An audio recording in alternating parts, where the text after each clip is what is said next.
Keep going! Keep going! Keep going! Don't quit!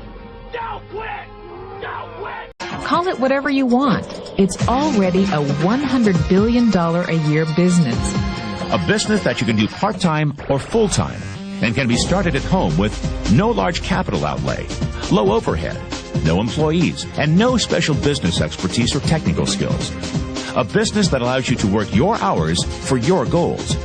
A business that offers time freedom, financial freedom, and a franchise-like, step-by-step business plan. And according to most experts, a home-based business offers incredible tax advantages. It's an automated way to make money on the internet. So, how does it work? And why would you share it with somebody? This is exactly how this works. All right. So you've got these big Fortune 500 companies, household names, companies with household names, right, they have a lot of money allocated to advertising. And you see this every day. You turn on your TV, you see advertising. You turn on the radio, you hear advertising. Print magazines, all this stuff. Well, these companies have big advertising budgets and they allocate it in different places. One of the places that they allocate it is to the internet. They have a large portion of their budget set aside to advertise online. And so what I did was I went to them and I said, look, would you pay me to advertise for you? Would you pay me if I send you a customer? They said, yeah, it made sense. Think about it. They pay me only if I send them a customer.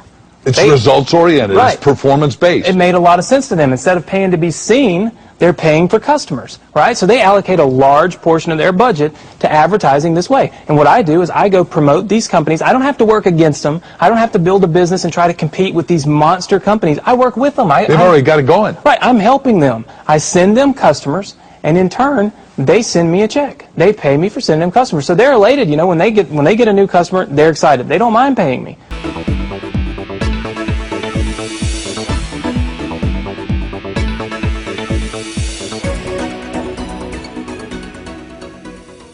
Hi, my name's PJ, and welcome to our short presentation. Have you ever wondered how the rich keep getting richer while broke people stay broke and the middle class seems to be shrinking? Well, this isn't nearly as mysterious as it may appear when you examine the specific differences in how broke people, the middle class, and the rich spend their money. Now, this is such a simple concept, yet so profound, it nearly knocked me out of my chair when I finally understood it. I'm going to show you exactly how the rich spend their money, and you can evaluate for yourself why they keep getting richer and the broke keep getting broker, and why the middle class remains so stressed out. Now, to get started, I'd like to review some financial terms we'll be using during this presentation. The terms that you need to be familiar with are cash flow, which means money you bring in, expenses, which means money you spend, assets. Now, this is the most confusing one. You're probably familiar with the traditional definition of an asset, which is something you own or have equity in. However, back in the 1990s, Robert Kiyosaki introduced us to a new definition of an asset in his groundbreaking Rich Dad, Poor Dad series of books.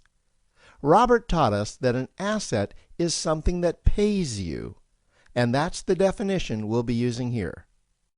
Liabilities is the last term, and it's defined as things that cost you money. As an example, a house is typically viewed as an asset, but can it actually be a liability? Yes. With our revised definition, anything that costs you money is a liability, not an asset. If you have a mortgage, your house is an asset to your banker because it pays him or her every month. But could a house also be considered an asset to you? Yes, in the right circumstances it could, when it pays you money. Let's say you buy a house and you rent it out, and it paid you a positive cash flow every month after all expenses. That would then be considered an asset. Now, one more time with the terms, just to be very clear before we continue. Cash flow is money you make. Expenses, that's money you spend. An asset pays you, and a liability costs you. Now let's take a look at how broke people spend their money. Now, when I say broke people, I'm not referring to the destitute. I'm speaking about that large portion of our society that lives from paycheck to paycheck, and who never seem to have any money. In fact, most times there's more month left at the end of their money, and I'm sure many of you can relate to that group. On payday, broke people buy what I'm going to call stuff. Well, what's stuff? Well, that's inexpensive things that people buy that they don't really need to survive.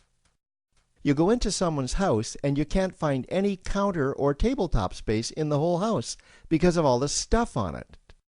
Their house and their cars are full and cluttered with stuff. Well, where do they get all this stuff? They buy it at the flea market, at the garage sale, at the dollar store, at the craft show. So cash flow comes in, and then it goes straight out the expense column to buy stuff. You see, broke people never really educate themselves on assets and liabilities. They justify buying all of this stuff by claiming that it costs so little. But over the years, it's all they ever have. The problem is their cash flow never produced or created more cash flow. Now, please understand, I'm not undermining or taking any shots at this or any group. I just see a lot of financial difficulty out there, and it really doesn't need to be that way. Creating wealth isn't a mystery, it's a formula. The only reason someone doesn't create wealth is because they either don't know the formula or they don't apply the formula. Now let's take a look at the middle class. The middle class is the group that society mistakenly thinks are rich. They're not.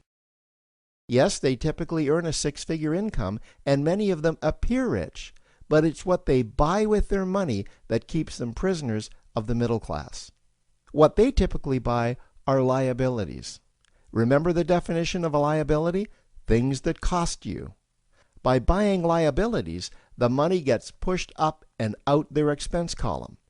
Liabilities are items like cars, boats, houses, airplanes, credit card debt. Now let's see just how this happens. The middle class gets a nice paycheck, let's say $10,000 for the month. They then split that down the middle and they pay their monthly expenses with half, and with the other half, they make a down payment on a new car.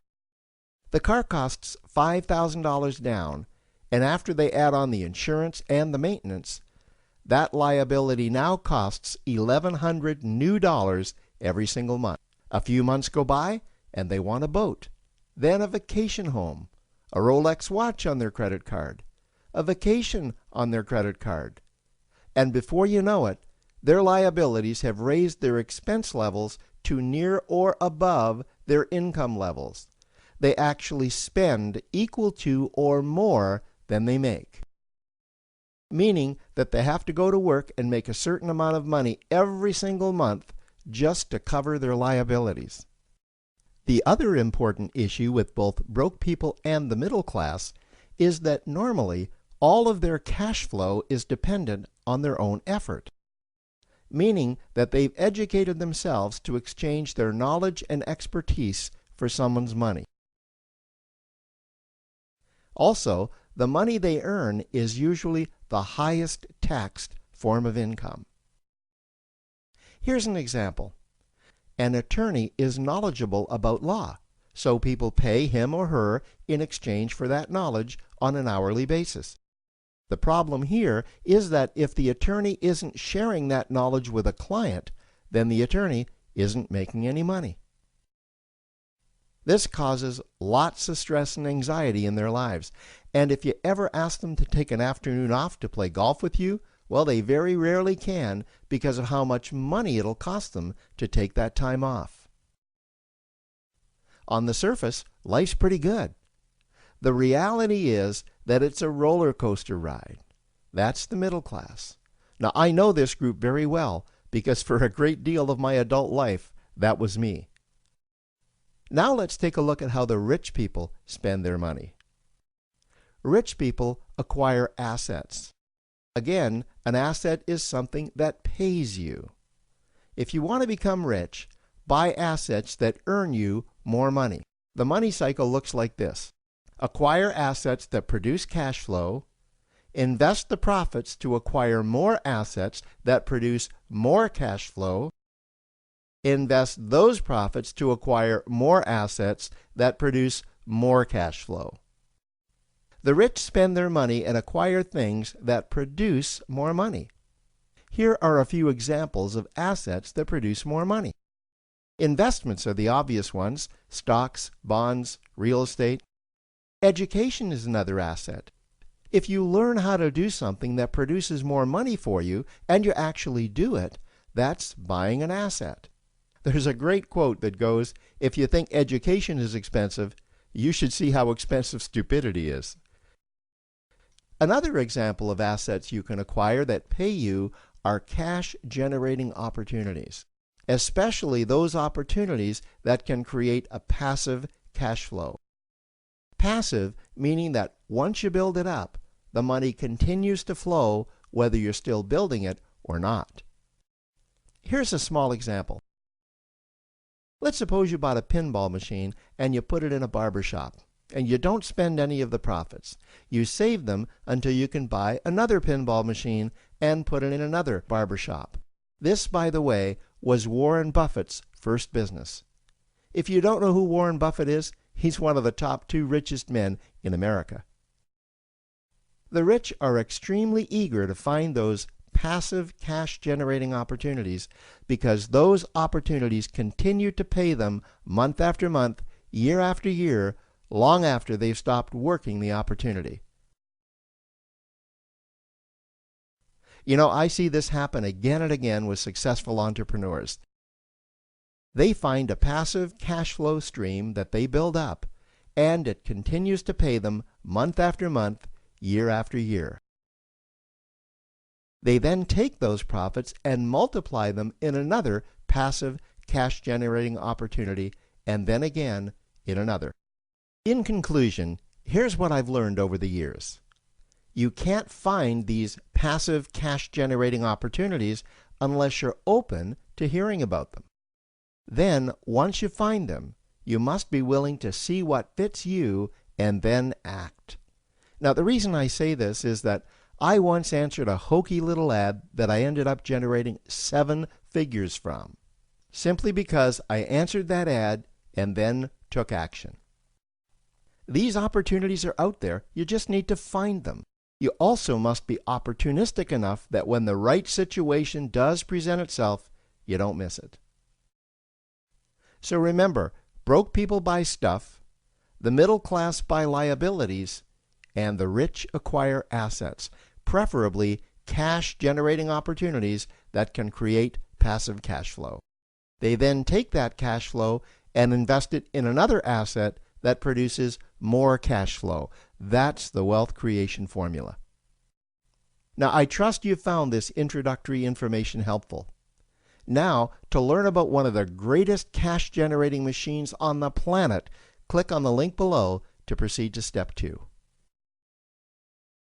Hello everyone, welcome to Good Money, your trusted source for personal finance advice. I'm Tanya Rivero in New York. Ever wonder what it would be like to work from home? With advances in technology, more and more people are looking for home-based jobs that could easily give them the flexibility of setting their own hours and perhaps find a better work-life balance. It enables you to run your own business, be your own boss, but with the backing of another company that's there because you're selling their products or their services. Wouldn't it be nice if your commute consisted of stepping to the kitchen for a cup of coffee, then into your home office? Well, thanks to the internet, plenty of people do it daily. Best commute in town. Very short. Takes me about 30 seconds. We get to choose our own hours. It allows me to have the flexibility to do things with my wife and my daughter. So there are real work-at-home jobs out there. There is opportunities to work at home.